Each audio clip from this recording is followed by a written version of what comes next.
네, 정치권 이슈와 정책 분석을 통해 여론의 심장을 저격하고 민심의 흐름을 날카롭게 꿰뚫어 봅니다. 여심 저격.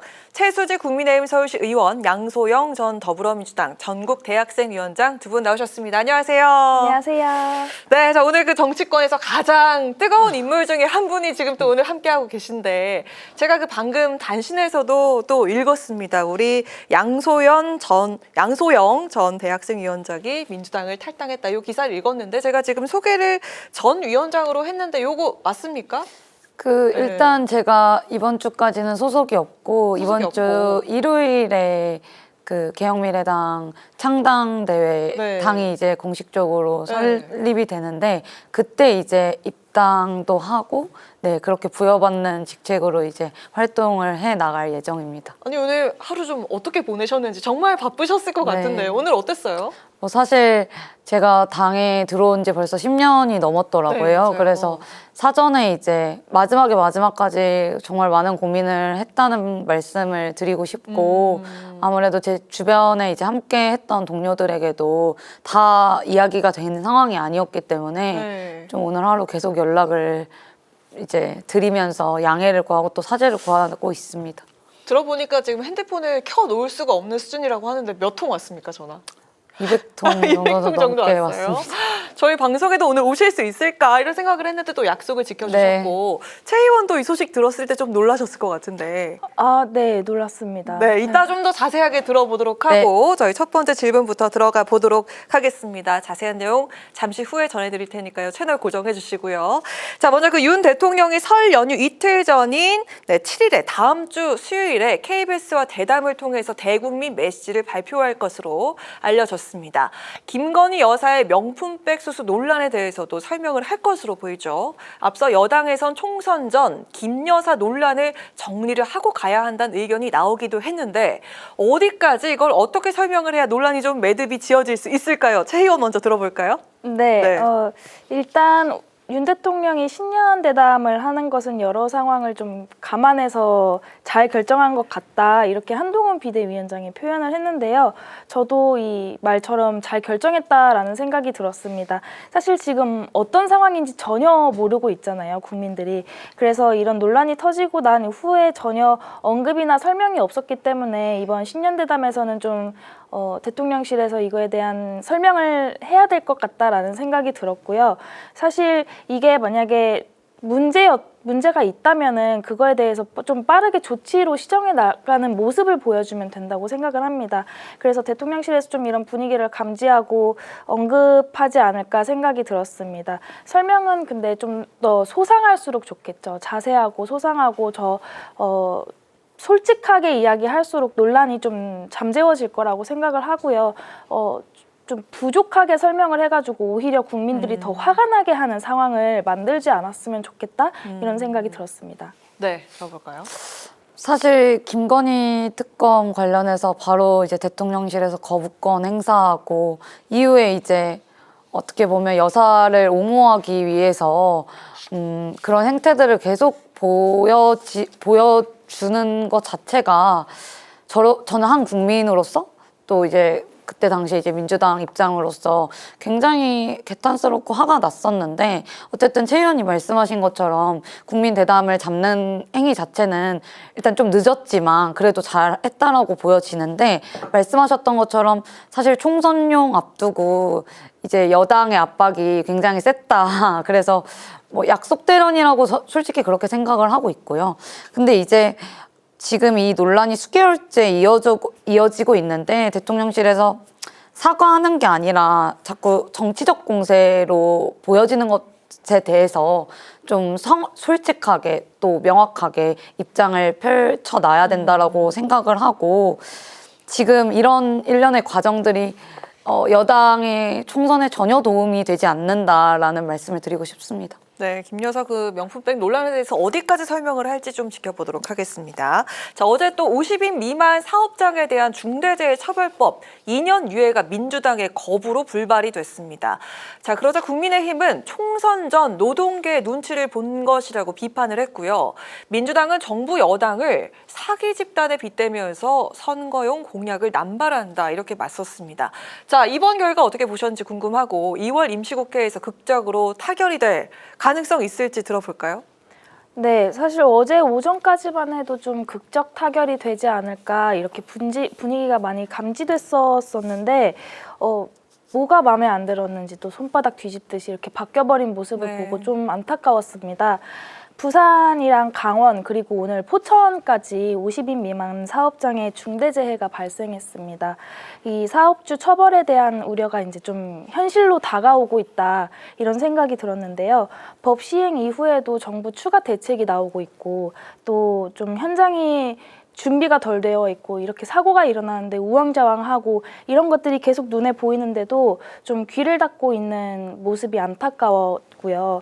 사기 집단이라는 표현을 이재명 대표가 사용했는데 저는 오히려 야당이 사기 집단이다 이렇게 말씀을 드리고 싶습니다. 네. 오늘 이명박 전 대통령과 함께 저는 신년 간담회를 가지고 왔습니다. 아, 그렇습니까? 네네. 네. 상당히 좀 중요한 이야기를 해주셨어요. 어떤 이야기죠? 우리나라가 발전을 하려면 기업이 살아야 한다. 이렇게 음. 말씀을 해주셨는데 너무나 맞는 말이죠. 지금 이 50인 미만 기업들이나 영세소상공인들은 이 법이 시행되고 있는지도 자기가 해당이 되는지도 모르고 있는 실정이거든요. 네. 그래서 어제 국회 앞에서도 3,000명 정도가 모여서 좀 이거에 대한 목소리를 냈다고 하는데요. 그렇습니다. 800만 근로자뿐만 아니라 38만 중소기업인까지 좀 같이 생각을 해 주어서 2월에는 처리가 되었으면 좋겠다는 생각이 들었습니다. 네, 양 위원장 입장 어떨까요? 저 이 주제로 지난 방송에서도 말씀드렸지만 네. 제가 이제 민주당 뭐 국민의힘 이런 입장이 아니라 그쵸. 상식적인 잣대로 본다고 하면 본인의 의견 말씀해 네, 주시면 됩니다. 중대재해처벌법 그러니까 유예해달라고 지금 계속 여당이 주장을 하는 거는 노동자들 삶 죽이겠다라는 걸로밖에 해석이 안 됩니다. 그래서 민주당을 비판하기 전에 윤석열 정부가 유예 기간 동안 얼마나 준비를 좀 착실하게 했었는지 먼저 돌아봐야 된다. 그런 말씀 드리고 싶습니다. 네, 자 그리고 오늘 민주당은 선거제와 관련된 당론 결정 권한을 또 이재명 대표에게 위임하겠다 이렇게 밝혔습니다. 전당원 투표는 하지 않겠다는 것인가라는 질문에 대해서 강선우 대변인은 관련해서 포괄적 위임을 한 것이라고 이렇게 답했습니다. 결정 시점은 설 연휴를 넘지 않을 것으로 보이는데 자 과연 어떤 결론이 나오게 될까요? 제가 한숨이 오늘 나옵니다. 탈당하고 또 이렇게 말씀드리는 게 좀 맞지 않지만 그렇죠. 제 네. 속내를 말씀을 드리면 네. 어제까지 제가 확인했던 당내 분위기로는 병립형 회기로 가닥을 잡은 모양새로 보여지고요. 네. 근데 지금 말을 이렇게 교묘하게 해서 국민들을 혼란시키는 행위 이거 이제 진짜 제발 부탁드릴게요. 그만하셔야 된다라고 보고 지금 전당원 투표는 결국엔 또 책임을 전가하는 행위이거든요. 답을 내려주고 당원 투표로 붙인다는 것은 결국에는 지도부가 책임지지 않겠다라고 책임을 회피하는 거고 민주당의 이런 행태들에 대해서 제가 좀 말씀을 드리고 싶은 게 국민들에게 욕먹을 사안에 대해서는 책임지지 않고 당원들한테 투표 붙이는 게 과거에서부터 계속 이어져 오고 있거든요. 예를 들면 지금 이해찬 당대표 시절에 위성정당 만들어야 될지 말아야 될지 그 여부도 전당원 네, 네. 투표했었고 네. 이낙연 대표 시절에는 서울 부산 재보궐 그 공천 여부에 대해서도 전당원 투표했었고 그렇죠. 지금 또 이렇게 전당원 투표를 실시하고 있지 않습니까? 그래서 민주당이 국민들이랑 했던 약속 다 안 지킬 수 있어요. 국민의힘도 마찬가지잖아요. 그래서 그러면 책임을 지고 국민들에게 설명하고 소상히 설명하고 이해시키고 설득시키고 또 반성하는 모습 보인다라고 하면 국민께서 또 지지를 해주실 건데 이런 식으로 반성은 하기 싫고 하는 척은 해야 되니까 계속 이런 상황들이 발생을 한다라고 보여집니다. 네, 그 유력한 여야 합의안을 일각에서 그 권역별 병립형 비례대표제로 보고 있는데 전국을 그 3개에서 6개 정도 지역으로 나눈 뒤에 정당 득표율에 따라 비례대표 그 의석수를 배분하는 그런 방식이잖아요. 이렇게 되면은 그 제3지대 소수 정당들 입지가 불리해지면서 각 당의 총선 전략이 좀 달라질 것 같다는 생각이 들거든요. 어떻습니까, 최 의원? 네, 일단 권역별 병립형 비례대표 말 자체도 너무 복잡하잖아요. 저는 이재명 대표가 이 앞에 권역별을 붙여가지고 네. 다시 병립형으로 회귀를 하는 거를 좀 무서워하는 것 같다라는 생각이 들었고요. 사실 보통 병립형 같은 경우에는 이제 비례 47석 중에 정당 득표율을 3%가량 따면은 이제 한 석을 얻게 됩니다. 네. 근데 권역별로 또 나누게 되면은 산술적으로 약 6%에서 7% 정도를 올라가네요. 획득해야지 네. 네, 비례대표를 가져갈 수 있기 때문에 좀 소수 정당의 난립을 막을 수 있다 이런 말은 나오는데 사실 이렇게 할 거면은 사실 저번 국회 때 나경원 원내대표가 패스트트랙 그거 저지하면서 얼마나 힘들었습니까? 그렇죠. 네. 그때 얼마나 그렇게 힘들게 싸워왔는데 결국은 만들어 놓고 지금 또 이거를 이상하게 교묘하게 바꾸려는 것 같은 모습을 보여가지고 저는 좀 어떻게 하시려는 건지 과연 총선을 치르시겠다는 건지 좀 고민이 많으셔야 될 것 같다라는 생각이 들었고요. 이제 와가지고 이 권역별이 양당의 의견 조율 과정이 만들어지는 것처럼 이렇게 좀 정해져 가는데 비례성이 약화되면서 민주당이 뭐 의견을 뒤집는 게 뭐 하루 이틀이 아니지만 사실 참 말씀드릴 수가 없을 정도다라는 생각이 들었습니다. 네. 이 총선 전략 같은 경우는 좀 큰 변화는 없을 것 같아요. 사실 양소영 위원장이 이제는 당사자가 되어버렸기 때문에 조금 더 잘 아시겠지만 이렇게 비례로나 지역구로나 신당들이 조금 더 힘을 얻고 자리를 얻어가려면은 또 건강한 경쟁 구도를 만들려면은 좀 더 힘을 쓰셔야 되지 않을까라는 생각까지 들었습니다. 당사자한테도 한번 물어볼까요? 뭐 사실 연동형이든 병립형이든 어쨌든 소수정당 입장에서는 연동형제로 가는 것이 조금 더 유리한 것은 맞지만 네, 네. 사실 지금 선거법 개정에 대해서 제가 막상 제3지대로 와보니까 그렇죠. 지금 이제 저희는 어떻게 보면 거대 양당에 대한 정치 혐오 또는 그런 분노를 어떻게 하면 국민들께 대안이 될 수 있을까 그 고민하기에도 좀 바쁜 상황이라 좀 어떻게든 그 체질 개선이라고 해야 되나요? 정치권에 좀 대안이 될 수 있는 그런 노력들을 앞으로 해 나갈 예정입니다. 네, 그 한동훈 위원장이 그 선거제 논의를 하고 있는 그 민주당을 향해서 나도 민주당을 갈 걸 정치하기 편할 때 이렇게 얘기를 했는데 민주당은 오늘 나오신 분이 있잖아요, 우리 양소영 위원장. 오늘 그 기자회견 하시고 그 개혁신당, 개혁미래당에 입당을 하겠다 이렇게 선언하셨는데 기사를 보니까 청년 최고위원과 그 청년 그 산하의 그 청년당의 대표를 맡을 것이다. 자, 이렇게 알려졌는데 이거 맞습니까? 어떤 게 갖고 계실까요? 그 뭐 사실 제가 청년 뭐 최고 책임 뭐 네, 이런 네, 거는 네. 잘 모르겠고 제가 일단 그 제안받은 것은 네. 결국에는 제가 하고자 하는 정치를 하기 위해서는 권한이 있어야 된다라고 생각이 들었습니다. 그러니까 그 지도체제 안에서 협의하고 협상할 수 있는 논의 테이블에 갈 수 있는 그 권한을 주었으면 좋겠다라는 말씀을 드렸고 이게 확정이 아닙니까? 청년 최고위원. 그러니까 청년 최고위원인지 뭔지는 뭐 제가 정확히는 모르시지만, 확인을 네. 받아봐야 되겠지만 네. 확인을 해봐야 되겠지만 오늘 너무 정신이 없었고 그 5인 집단 체제로 이렇게 5인 집단이요? 네, 그 워딩을 거죠? 정확하게, 그러니까 당대표가 없고, 사실상 당대표라는 직책이 없고, 아. 5인 책임 최고 체제라고 들었습니다. 그 그래서. 안에 5인 중에 한 분이 되시는 겁니까? 네네, 맞습니다. 아하, 이해가 좀 네네. 되는데요. 그래서 네.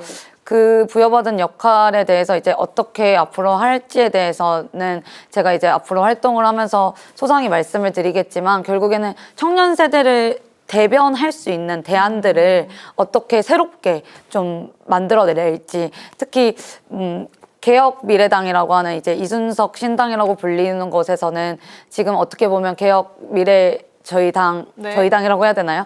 여기 개혁 미래당에 대해서 어쨌든 좀 거리를 두고 있는 네, 실정이잖아요. 그렇습니다. 근데 저는 100번 공감이 되더라고요. 그 대표가 이야기하는 이준석 대표가. 네네. 왜냐하면 사실 지금 계속 텐트 이야기할 때가 아니거든요. 네. 지금 그럼요. 그거면 어쨌든 지금 제3지대가 성공하기 위해서는 네. 대안을 이야기를 해야 되는데 그렇죠. 네. 자꾸 전술을 이야기를 네, 하면서 정치공학적인 계산법만 국민들께 이야기를 하는 것은 지금 여기 신당 입장에서는 좋은 그림이 아니다. 그래서 어떻게 보면 제가 합류해서 이 대안에 발맞출 수 있는 그런 정책적 토의를 할 수 있는 그런 좀 활약을 앞으로 해 나가 보고 싶습니다. 네, 기대하도록 하겠습니다. 우리 최 의원은 그 양 위원장 선택에 대해서 어떤 생각 갖고 계셨을까요?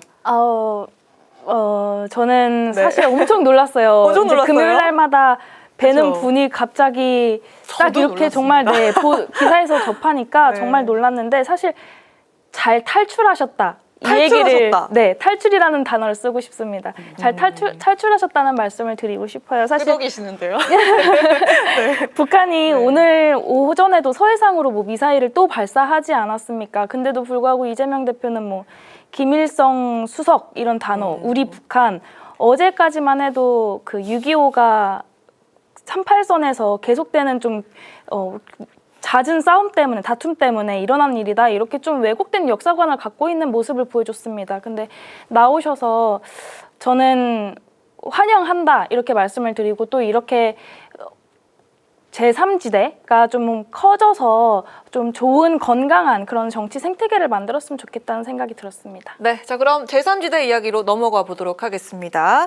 이준석 개혁신당 대표가 이낙연 전 민주당 대표와 그 비명계 현역 의원들이 이끄는 개혁미래당에 대해서 아까 말씀하신 것처럼 좀 연일 불만을 드러내고 있는데 이준석 대표는 수용 불가 인사 때문에 통합이 멀어져 간다. 또 윤핵관과 다를 바가 없다라면서 연대를 위한 지향점을 공유하지 못한 모습을 보였습니다. 제3지대 빅텐트 이대로 무산이 되는 걸지 돌파구가 좀 필요해 보이는데 누구 먼저 말씀을 좀 제가 먼저 네. 그러니까 아까 앞서 말씀드렸던 것처럼 저는 이준석 대표 말에 전적으로 공감하고 있고 제3지대 결국엔 성공시켜야 하거든요. 이 지긋지긋한 거대 양당 체제를 어떻게든 견제하기 위해서는 이번 3지대 꼭 성공을 시키기 위해서는 거대 양당의 피로감을 느끼고 있는 국민들의 마음을 3지대로 모으기 위해서 구체적인 정책적 대안이 수립되어야 한다. 그렇게 말씀을 드리고 싶고 그런 점에서 이준석 대표와 개혁신당은 그 착실히 준비를 해 나가는 모습인 것 같아요. 그래서 그걸 반면교사 삼아 저희도 그런 준비를 철저하게 해야 된다라고 보고 있고 그래서 제가 이제 자꾸 텐트 치자는 이야기 좀 하지 말자라고 계속해서 말씀드리고 있고요. 내부적으로도. 텐트를 쳐서 뭘 어떻게 할 것인지 국민들은 그걸 지금 내놓으라고 하는 거라고 생각하고 있거든요. 그래서 제가 이번에 개혁미래당에 합류된 것도 이런 역할들을 하고자 합류를 결심하게 되었고 좀 예를 들어서 설명드리고 싶은 거는 문재인 정부에서 이제 국민연금 문제 뭐 이런 것들 사실상 방치했습니다. 그래서 정권을 잃었고 이런 문제들에 대해서 산적한 사회적 문제들이 정말 많잖아요.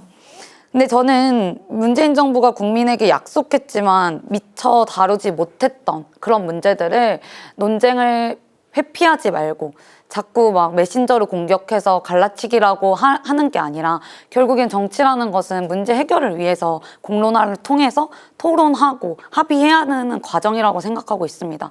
그래서 그 논쟁을 회피하지 않고 방안을 도출해낼 수 있는 그런 정치를 한번 해보고 싶습니다. 네, 자 허은하 의원 같은 경우에는 빅텐트 가능성 90% 정도로 예측을 하던데요. 어떻게 생각하십니까? 네. 오늘 이준석 대표가 라디오에 나온 걸 보니까 그거는 허은하 의원의 개인적인 생각인 것 같다라고 딱 자르시더라고요. 그 이준석 대표가 개혁미래당에서 이제 좀 몸집이 커져가고 있잖아요. 이런 거에 좀 방향성이 맞지 않는다는 걸 느낀 것 같습니다. 아까 양소영 위원장께서도 말씀을 해주셨는데 어쨌든 간에 국민들이 원하는 것은 개혁이라는 단어를 앞세웠을 때는 정말 뭔가 개혁을 만들어낼 수 있는 당인가를 좀 기대하시는 것 같아요. 근데 좀 개혁이라는 걸 앞세웠지만 사실 이 원칙들이 무너지는 순간 이 당이 가진 그 아이덴티티는 좀 없어지는 거라고 생각을 하거든요.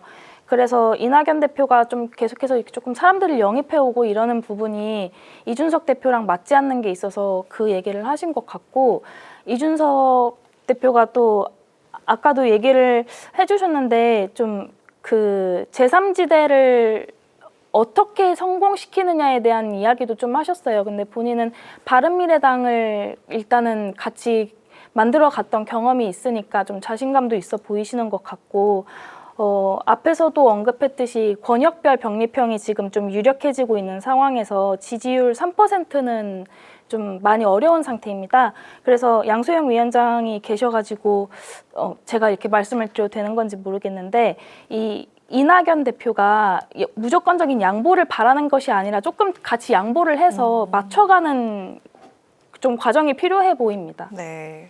자, 이런 가운데 조국 전 법무부 장관이 또 개혁신당까지 합하면 야권에서 200석 이상 확보가 가능할 것이라고 얘기를 했습니다. 그리고 이준석 대표와의 연대 가능성까지 시사를 했는데, 자, 이에 대해서 이준석 대표는 함께할 계획이 없다라고 명확하게 선을 그었습니다.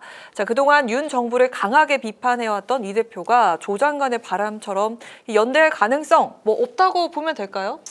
지금 반윤, 뭐 반명 이런 식으로 무작정 합친다는, 그러니까 반윤 연대로 합친다는 네네네. 그 논조인데, 무작정 합친다는 발상 자체가 국민을 되게 우습게 하는 행위라고 생각이 들고, 결국에는 제3지대에서 지향하고 나아가야 될 것은 반윤, 반명 이런 대결 구도가 아니거든요. 국민들의 삶에 대해서 대안을 모색하고 나아가기에도 시간이 부족하고, 정치가 희망을 보여주자라고 이야기를 하고 있는데 자꾸 누군가를 없애고 반대하고 이런 거 하려고 지금 이렇게 어렵게 제3지대에 꾸려진 거 아니라고 생각하고요. 저도 같은 의견입니다. 그런 정치에 동참할 생각 저 역시도 없다라는 말씀 드리고 싶습니다. 네. 저도 동감해요.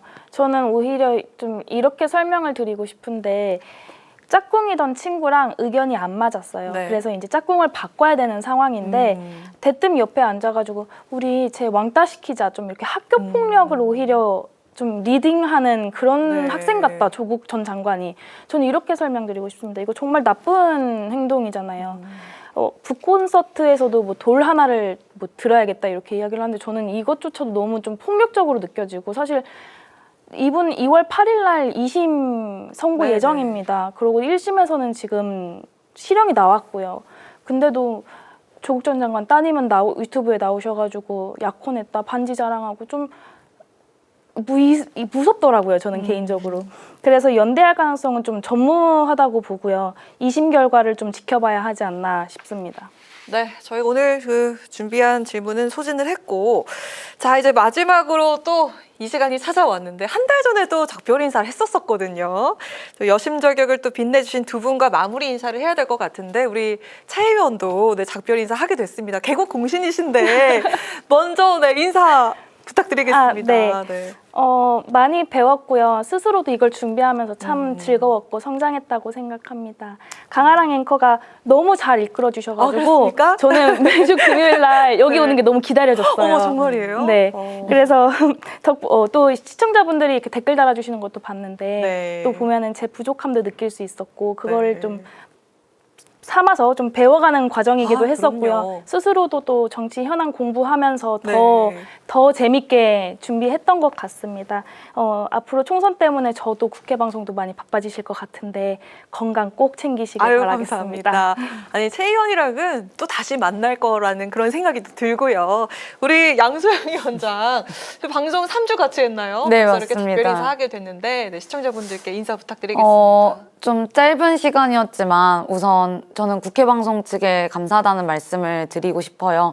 어쨌든 저라는 사람을 찾아주시고 또 섭외해 주셔서 이렇게 방송할 수 있는 기회를 주셔서 감사드리고, 또 시청해 주신 시청자 여러분들께도 진심으로 감사드리고, 앞으로 어디에서 보든 네. 부끄럽지 않은 정치 하겠다는 말씀을 드리고, 오늘 되게 목소리가 떨리는데 좀 네. 평소와 다르게 좀 떨리시는 거 느껴집니다. 그래서 이런 기회를 마련해 주셔서 감사하고 특히 최 의원님께 네. 굉장히 죄송하다는 말씀을 드립니다. 어떻게 보면 사실 미리 말씀을 드렸어야 되는데 네. 계속 고심하는 과정이 있었기 네. 때문에 좀 괜히 민폐를 끼친 것 같아서 다시 한번 죄송하다는 말씀 드리겠습니다. 한번 밥 사실 겁니까? 네, 밥도 사고 카페도 다 살게요. 풀코스로 네, 사겠습니다. 시청자분들 앞에서 약속을 하신 거예요. 네, 네, 네. 네, 이렇게 마무리를 할까 합니다. 저희 그 여야 균형 있는 방송을 위해서 저희 다음 주부터는 새로운 패널과 함께 여심저격 진행해 보도록 하겠습니다. 자, 지금까지 최수지 국민의힘 서울시 의원, 양소영 전 더불어민주당 전국대학생위원장과 함께한